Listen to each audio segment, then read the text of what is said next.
Yesu ashimwe twongeye kandi kuba kaze muri uyu mwanya mwiza wo kuganira ijambo ry'Imana. Imana ibaha umugisha kuba dukurikirana bose tugataramana mu ijambo ry'Imana. Imana ibaha umugisha kandi Imana ibagire neza. Rero uyu munsi wo kuwa mbere twongeye kandi kubiyegereza kugira ngo twongere kandi tuganire ijambo ry'Imana rizadufasha muri iki cyumweru. Reka dusenge Imana. Mana ihoraho, byiringiro bikomeye, mucunguzi mwiza, gakiza ka Isiraheli, umwanya mwiza twongeye kandi kukwiyegereza kugira ngo ubane natwe ubwo tugiye kuganira ijambo ryawe. Abadutegera bose, abadukurikirana bose, ntibumve ijambo nk'ahari ryacu ry'abantu, ahubwo baryumva ariko ijambo ryawe Mana rivuye kuri wewe. Reka umwuka wera yururuka abane natwe kandi abane n'abatwumva bose, abazadukurikirana bose bazabashe kumva ukuri kw'ijambo ryawe kandi ubaye kubaneshereza buri munsi. Urakoze kuko uri bane natwe, ni mu izina rya Yesu Kristo tubisabye kandi tubishimiye, amen. Rero tubahaye ikaze cyane muri uyu mwanya mwiza tugiye kuganira ijambo ry'Imana. Ndabizi ko duherukanye ubushize, twonge kandi kubaha ikaze kandi turabashuhuje mwese aho muherereye. Imana ibaha umugisha, Imana ibaha umugisha mwe mukurikirana ijambo ry'Imana. Ndabizi ko ni uguhugurana, hari byinshi uzi tutazi, ariko muri bikeya tuzi biratubwira ngo muhugurane muri Kristo Yesu. Rero iri ni ijambo ryo guhugurana. Rero Imana iguha umugisha kandi Imana igufashe muri aya magambo tugiye kuganira. Rero tugiye kuganira ijambo rindi rikomeye cyane. Tugiye kurebera hamwe ibintu biba mu mitima yacu, ibyanduza umutima, ibyanduza imitima y'abantu, ibyanduza imitima cyangwa ibyanduza umuntu ntibiba hanze, ntibinagaragara, biba mu muntu indani iwe ubwiwe, niwe bimubamo kandi nawe ubwiwe arabizi ko neza izo bimubamo ari byo byanduza umuntu kuriya. Kuko intambara tugwana nazo z'abakristo ntabwo ari intambara zigaragara, ni intambara zo mu myuka. Ni ukuvuga ngo hariho nkomezi yinjiye umubiri, hakabaho nkomezi wo mu mwuka. Iyo nkomezi y'umubiri napfa azasubira mu gitaka, ariko nkomezi wo mu mwuka napfa azasubira ku Mana mu ijuru. Ni ukuvuga ngo rero iyo turwana intambara za Kristo ni ubuzima bwo mu mwuka. Satani ntagaragara, Imana ntigaragara. Ni ukuvuga ngo rero biratubwira ngo ntabwo tugwana n'abafite amaraso n'inyama, ngo ahubwo tugwana n'abatware n'imyuka. Rero tugiye rero kureba ibintu Satani yifashisha mu isi y'umwuka kugira ngo bibe mu mitima yacu, bitwanduze, bihore bitwanduza. Kandi iyo umuntu yanduye biramugora cyane gusabana n'Imana. Nika kwa kundi nubwo umwana yobu wawe ariko yanduye biragoye kumukikira, biragusaba ko umukorera isuku, kandi kumukorera isuku si ikimenyetso cyo kumwanga, ahubwo nuko udakeneye ko umukikira yanduye. Ni ukuvuga ngo nkawe nk'umubyeyi wihutira kumukorera isuku. Rero natwe mu isi y'umwuka hari ibintu byanduza umuntu. Kenshi abantu bagenda bahura n'intambara bakavuga ngo uriya muntu yangerageje, uriya muntu ibikwanduza, ibyanduza imitima yacu bitubamo, ntabwo biva hanze, ntabwo biva ku bantu, ntabwo biva ku muntu. Rero niryo jambo tugiye kuganira.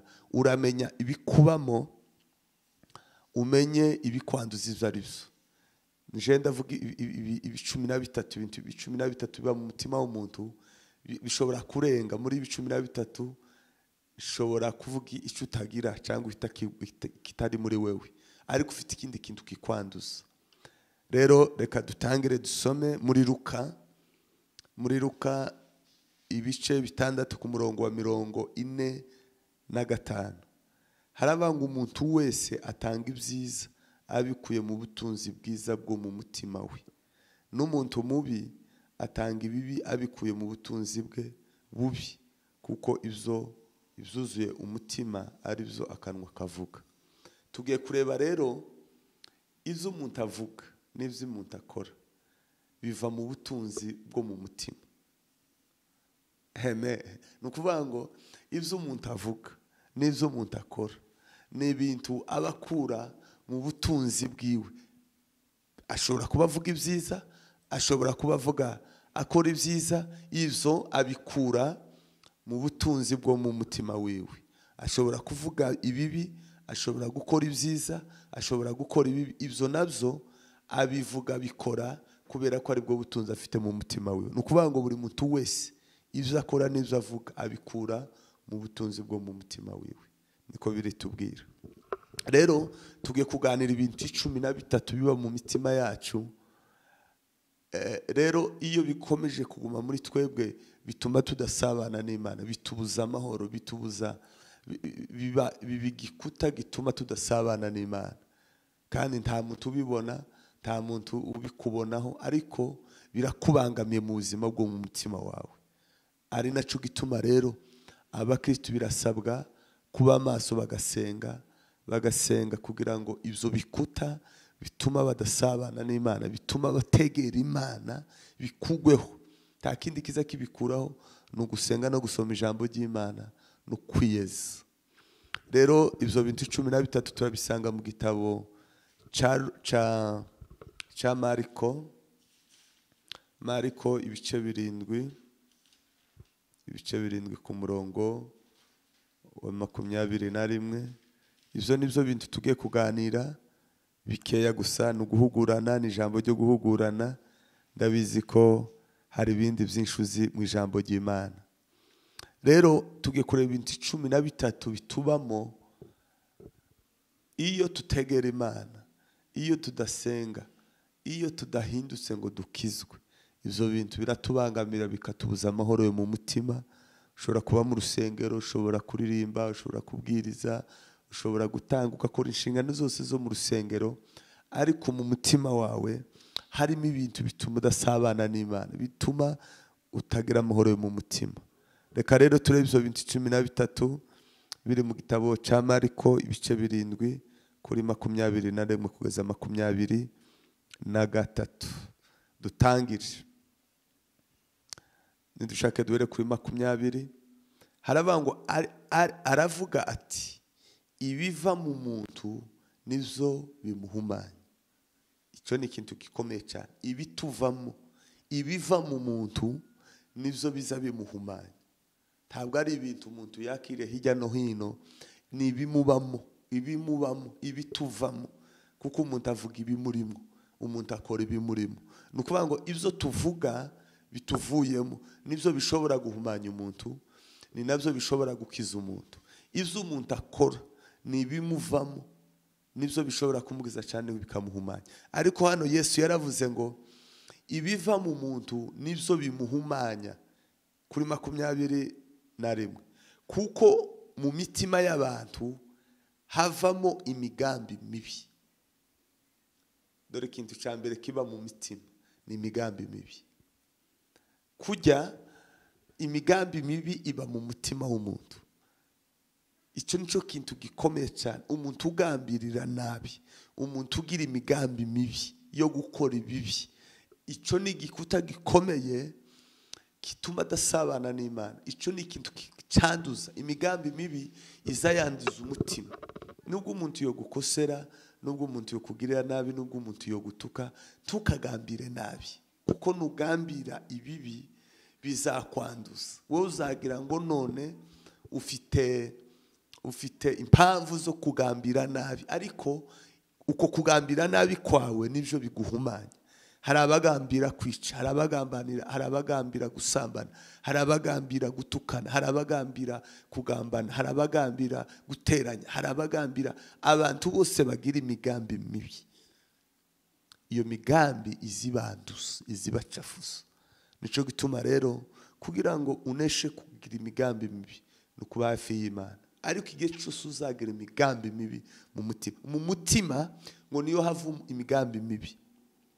Rero nta muntu woza ngo akugambirira ibintu bibi. Umuntu wenyine nuza ugambira ibintu imigambi mibi, kandi iyo migambi mibi ikakwanduza utaranaje no kuvuga, utaraje no gukora.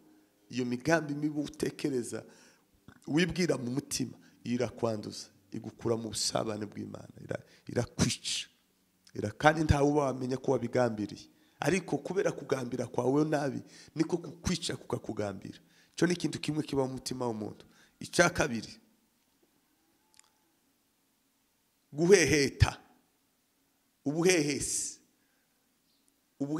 si ikintu kiva hanze, ni ikintu kiba mu muntu. Umuntu akagira ubuhehesi. Umuntu akagira ubuhehesi, kujya umuhehesi wese n'ubutunzi aba afite mu mutima wiwe. Niko biratubwiye ngo umuntu mwiza ngo atanga ibyiza bikuye mu butunzi bwo mu mutima mwiza, ngo n'umuntu mubi ngo atanga ibibi ngo abikuye mu butunzi bwe bwo mu mutima we. Ni ukuvuga ngo rero kujya umuntu ugambira nabi, muri we afite ubutunzi bw'ibyo bintu, afite stock yo kugambira nabi, akuye mu butunzi, akuye mu zabitsi. Kuko mu mutima w'umuntu arimo habamo imigambi mibi n'ubuhehesi. Ijambo rya gatatu, gusambana no gusambana. Ni ukuvuga ngo rero abantu bose basambana, ntawo vanze ngo aza gusambanya, ni ukuvuga ngo rero ni ibintu biba biri mu muntu. Ubusambanyi si igikorwa cyumva, nta muntu wova hanze ngo azasambanye cyangwa azashuke, keretse ubusambanyi buri muri jewe nibwo bushobora kwemera gusambana. Kuko ubusambanyi ntibiba hirya, ubusambanyi buba mu mutima w'umuntu. Umuntu akagira irari, umuntu akabitunga mu mutima. Nico gihe rero biroroshe cyane uhuye n'umuntu ufite nawe umwuka w'ubusambanyi. Ni ukuvuga ngo rero ubusambanyi bwombi burahura bugasambana. Ariko mu buzima bwawe mu mutima wawe udafite umwuka w'ubusambanyi, utagira ubusambanyi, nubwo bogutahe, nubwo bokujana he, kubera ko umutima wawe utari mu busambanyi, tushobora gusambana. Tibishoboka, kubera ko umuntu asambana bitewe n'umwuka umurimo w'ubusambanyi. Nta muhungu ushobora kumva hanze ngo asambanye, cyangwa umukobwa hanze, cyangwa umugore, oya. Ni ukuvuga ngo abagore bose basambana, ni ubusambanyi butuye mu mitima yabo. Abagabo nabo nuko, abakobwa nabo nuko. Nta mukobwa woshuka umuhungu ngo basambane, cyangwa ngo umuhungu ashuka umukobwa basambane, oya. Ni ubusambanyi buba buri mu mitima yabo. Bwana sifiwe sana. Ndavuga ibintu kandi ni Yesu wabivuze. Ibyo ni ibintu biba mu mitima yacu, kandi ushobora kuba ubifite nta n'umuntu ubimenya. Ariko ibyo bintu biza bikwanduza, ibyo bintu biza biguhumanya, ibyo bintu bikakwica, ibyo bintu biza biguhumanya, ibyo bintu biza bikwica, bikakubuza amahoro, bikakuza ibitotsi. Kubera ko abakorera bose Satani azabahemba kubura amahoro, kubura ibyishimo byo mu mutima. Kuko ibyishimo byo mu mutima biva imbere y'Imana. Ibyishimo n'amahoro biva ku Mana. Nta munyabyaha ugira amahoro, nubwo uririmba, nubwo ubwiriza, nubwo wokwereka ukerekwa bingana gute, ariko wakoze icyaha nta mahoro uzugira. Rero Satani ni umwanzi w'amahoro. Ibi byose adukoresha ngo byanduze imitima yacu, kuko imitima yanduye ntigira amahoro, ntigira ibyishimo, ntisabana n'Imana. Rero ubusambanyi ni ikintu gihumanya imitima y'abantu. Dufite abagabo bari muri ako kabande, dufite abagore bari muri ako kabande, dufite abakobwa, dufite abahungu, dufite abakozi b'Imana, dufite abapasiteri, dufite abavugabutumwa, dufite abaririmbyi buzuye muri ako kabande k'ubusambanyi. Kubera iki? Imitima yabo iri mu busambanyi. Imitima yabo bacumbikiye, bafite ubutunzi, ntabona amahoro atarasambana, ntagira ibyishimo atarasambana, kubera ubutunzi buri mu mutima wiwe. Rero icyo ni icya gatatu. Icya kane, kwiba. Ni ukuvuga ngo abantu, abajura bose biba mu mitima. Azaja kwiba ariko byavuye mu mutima. Umutima rero wiba, kujya umuntu uja kwiba aba yabikuye mu butunzi bwe bwo mu mutima we. Ni ukuvuga ngo ikintu umuntu wese akora, n'icyo umuntu wese avuga. Birayatubwiye ngo ucuzuye umutima ngo n'icyo akanwa kavuga. Ni ukuvuga ngo rero birabangwa igiti cyiza cyera imbuto nziza. Ndetse aho ngaho twasomye muri Luka 6:45 uzamuse hejuru bagenda bavuga ko igiti cyiza cyera imbuto nziza, igiti kibi cyera imbuto mbi. Igiti cyiza ntigishobora kwera imbuto mbi, n'igiti kibi ntigishobora kwera imbuto nziza. Ni ukuvuga ngo rero umuntu yera bitewe n'igiti kimuteyemo. Ni ukuvuga ngo nimba uri umusambanyi ni igiti cy'ubusambanyi kigutewemo. Ni ukuvuga ngo rero iyo usambana aba ari imbuto. Nimba umuntu yiba ni ukuvuga ngo ni igiti cy'ubwibzi kiri mu mutima we, imbuto aba asarura ibyo yera. Ni ukuvuga ngo haba ari ikintu cyera ibyo bintu agenda akora bigaragara. Rero abantu bose abajura si abiba amagorofa, abajura si abiba amabanki. Umujura wese ni umujura, uwiba wese ni umujura. Rero ubujura nibwo butwanduza. Hari abiba icacumi, hari abiba Imana, hari abiba mu nzu y'Imana, ni ukuvuga ngo ikintu cyose cyerekeranye ubujura kicanduza imitima yacu. Ijambo rindi rikurikira kwica. Ubwicanyi biravuga ngo wanga mwene se n'umwicanyi. Ni ukuvuga ngo rero inzangano kujya ubwicanyi bingana no kwangana. Ni ukuvuga ngo biratuvuga ngo wanga mwene se ngo ababaye umwicanyi. Iyo niyo strategy ikomeye Satani arimo aragenda yica imitima y'abantu benshi. Inzangano, abavandimwe barangana, abasengana barangana, abashumba barangana, imiryango ubu nyine nikizira kura, inshuti zaratandukanye, inzangano zabaye nyinshi. Noneho iyo abantu babangana bandi kuriya mu buryo bwo mu mwuka baba bicana. Uwanga mwene se n'umwicanyi. Mani tubabarire cyane. Ni ukuvuga ngo rero ubwicanyi ni ikintu kiva mu mutima. Ubwicanyi ni ubugome bukomeye cyane bukorerwa mu mutima, ukanga mugenzi wawe ukamwica mu mutima. Bamwe nibo bazavanga iyo mubonye nk'izo kanjira ngo tuzaduhuza amaraso, nk'izo kanje zigira gute. Uri umwicanyi kabuhariwe, uri igitangaza cy'umwicanyi bazogutinya, kubera ko umutima wawe wuzuye ubugome, umutima wawe wuzuye ubwicanyi. Rero ibyo nibyo bintu bigenda byanduzaga umutima w'umuntu, kuko Imana ntiyosabana nawe wanga umuntu. Imana ni urukundo, Imana ni urukundo. Rero igihe cyose mwangana, igihe cyose wanga umuntu, kandi Satani iwe nibyo akeneye. Satani akeneye ko mwangana. Iyo wanganye uba ukoze ubushake bwa Satani.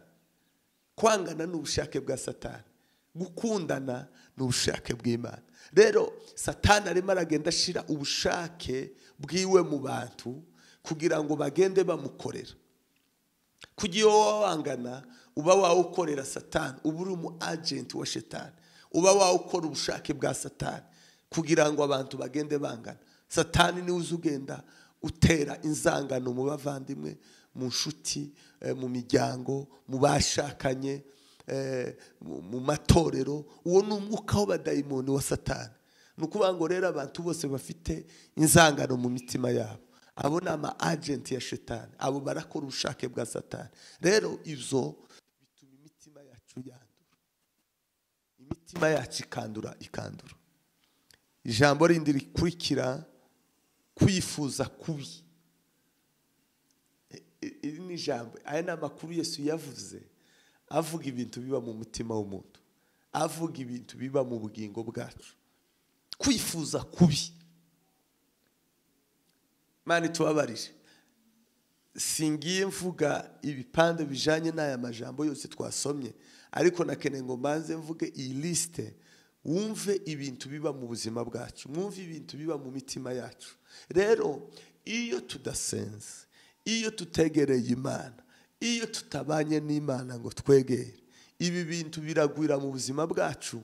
Ibi bintu birakura cyane bikaba byinshi mu buzima bwacu, bikatwanduza, tukaba mu nzu y'Imana ariko turi imbata y'ibyaha.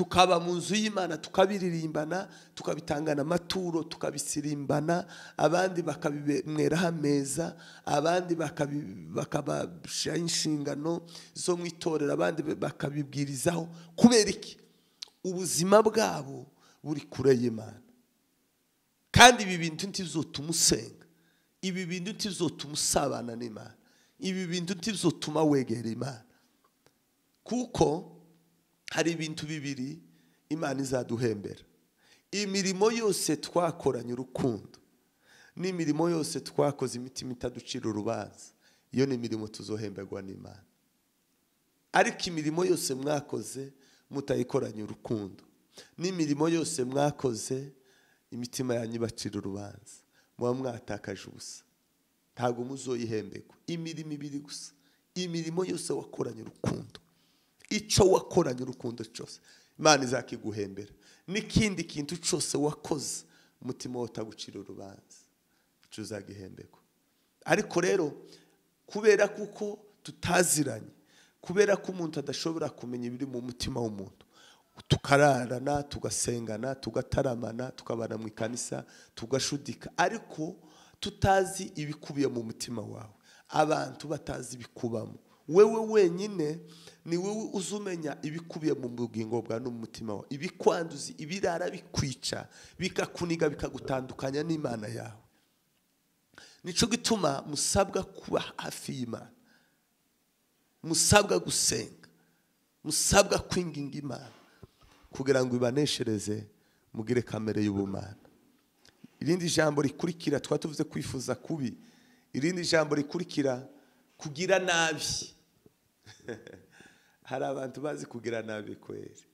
kugira nabi abantu bose bagira nabi ntibazabona Imana ntibazaraga ubwami bw'Imana umuntu ugira nabi umuntu ugambira akagira nabi umuntu ugira nabi umugore ugira nabi umugabo ugira nabi umukobwa ugira nabi umusore ugira nabi kandi nabi kugiva mu bugome abantu bagira nabi ubuzima bwabo buranduye imitima yabo iracafuka kugira nabi gucafuza umutima cyane kwanduza umutima Bwana sifiwe sana uyu mugoroba ni umugoroba wo gushamburiya turashamburiya urafata ibintu bene ibyo ibi bikubiye mu mutima ubikureho ushamburizi no kwimura ibintu ahantu bitabigenewe ukabijana niko gusanga ikirato kumeze kuriraho ntiwo kirekeraho uzukiyakura ukakijana aho byabugenewe ushamburizi rero no gufata ibintu biri mu mutima wawe bitahagenewe ukabikuraho ibi bintu tubishambure bive mu buzima bwacu bitahora bitwanduza tube mu nzu ariko uzi kuba mu nzu y'Imana nta mahoro uzi kuba mu nzu y'Imana nta byishimo uzi kuba mu nzu y'Imana nta gakiza uzi kuba mu nzu y'Imana Imana utarigera uyibona mu buzima bwawe nagahinda gakomeye biratwa no kuja hanze ugakorera Satani umunsi uzahura na Yesu ukaza mu nzu y'Imana akakubera byose akakunyura akaguha amahoro akaguha ibyishimo kamukorera kubera ko Yesu abamukorera bose abamufite yabaye amahoro n'ibyishimo kugira nabi kuza kwanduza imitima ijambo rikurikirana uburiganya ni ikintu cya munani uburiganya abantu bose bariganya hari abagabo bariganya abagore hari abagore bariganya abagabo hari abana bariganya abavyeyi hari abavyeyi bariganya abana hari abavandimwe bariganya abandi bakariganya abandi hari abakorana bariganya abandi ukariganya ni ukuvuga ngo ivyo ni ibintu byanduza ubugingo bwacu ijambo rya 9 ivy'isoniki abantu bakora ivy'isoniki tabia mbaya ivy'isoniki abantu bose bakora ibintu by'isoniki ibikorwa byose imirimo iteye isoni imirimo yose utuntu dupfuye tw'urukoza soni ushobora gukorera mu cyumba cyawe, mushobora gukora uri wenyine, ushobora kubikora uri kumwe n'inshuti yawe. Ikintu cyose giteye isoni, icyo utokorera ku mugaragaro, icyo utokorera kuri rompwe, icyo utokorera muri saro, ni ku manywa muri kumwe n'ababyeyi cyangwa muri kumwe n'abo muvukana, ikintu cyose cy'urukoza soni uzugikora umutima ukandura. Ni ibintu biba mu muntu biza bicafuza ubugingo, ugapfa ukagira ngo nakantu gatoya wakoze, ariko kagahumanya umutima, kakawumara, ukicuza, ugatekereza ibintu byinshi cyane. Yewe Gorigota sinza kwibagirwa, yewe Gorigota uruwagaciro, Gorigota yewe Gorigota wambere y'incungu, yewe Gorigota uruwagaciro, Gorigota. Ntabwo tuzi kuririmba, ariko igorogota ku musaraba, nimudahura na Yesu,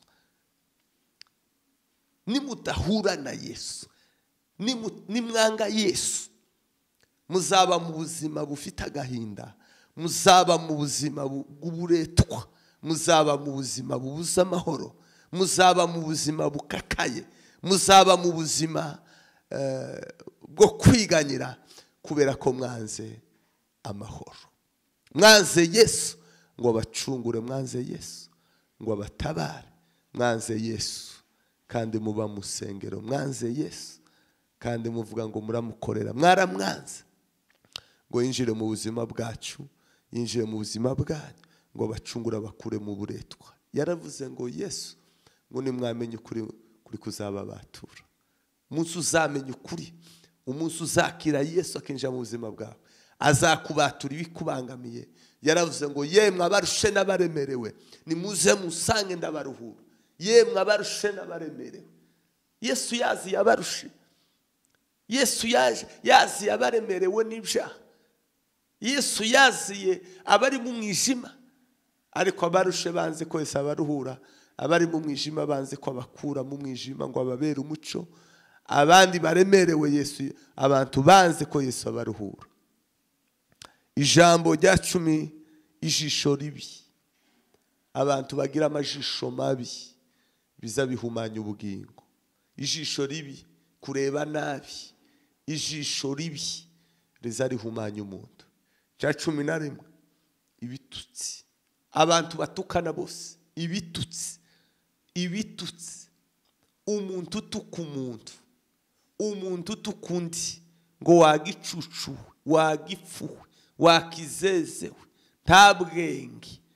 Ababyeyi baza batuka abana, uko ututse umwana ni uhumanya umutima wawe, kandi ubwo ni ububiko, ugira ibitutsi, ubikura mu butunzi bwawe, wujuje ubutunzi bw'ibitutsi, nibwo butunzi ufite, nta kindi kintu wovuga udatukanye. Hari abagabo batukana, hari abasore batukana, hari abakobwa batukana, abashakanye baratukana. Gutukana si umuco w'abakristo, n'umuco w'abapagani batazi Imana, ariko akanwa kamenya Imana, akanwa gahimbaza Imana, akanwa kavuga Imana, akanwa gasingiza Imana, akanwa gashima Imana, ntikovamo ibitutsi, ntikovamo gutukana. Ni igitangaza cyane kubona abantu batukana baba mu ikanisa, abashumba bagatukana bakagwana, abavuga butumwa bagatukana bakagwana, abanyamasengesho bagatukana bakagwana. Ni igitangaza, ni igitangaza gikomeye. Ni ajabu kubwa sana kuona watu kanisani wanatusiana. Ni igitangaza gitangaje. Nta mukristo uzutukana, akanwa kiwe, umutima w'umukristo wuzuye kuvuga neza, wuzuye amashimwe y'Imana, yuzuye kuvuga Imana, yuzuye kuvuga imbaraga z'Imana, yuzuye ubuntu bw'Imana. Ibitutsi biza bihumanya ubuzima bw'umuntu. Gutukana kuza guhumanya ubugingo. Imana itubabarire cyane. Abantu bose batukana, Imana ikweze, Imana ikubabarire kugira ngo tukongere gutukana. Ijambo rya 12, ubwibone. Abantu bose bagira ubwibone, ubwirasi. Ni ibintu bikorerwa mu mutima.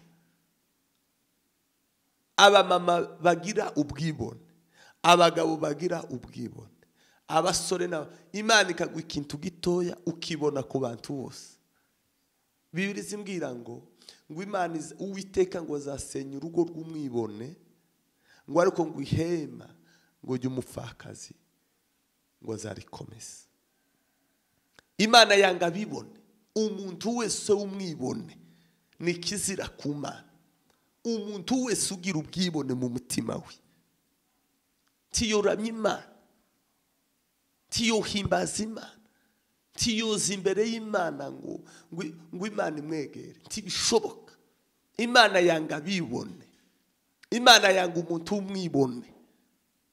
Ubwibone ni ishusho ya Satani.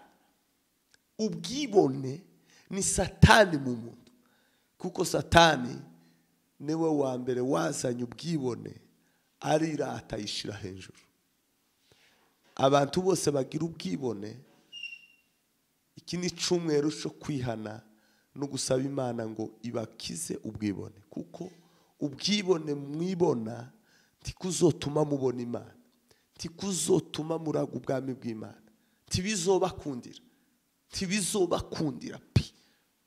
Waririmba, watunga, wagira ibintu bingana gute, ariko nimba umutima wawe wuzuye ubwibone, Imana izaguha abandi Imana yahaye umugisha, Imana yahaye ubushobozi, abandi Imana yahaye ubuntu, abandi Imana yahaye ubwiza, abandi Imana yahaye abana, abandi Imana yagiriye neza, ariko batuye mu buzima bwo guca bugufi, bwo guhimbaza Imana. Ariko uwo mwuka w'ubwibone ni ubutunzi utunze, kandi buhora bukwanduza, buhora bukwica, bihora bikwica, bikakurimbura.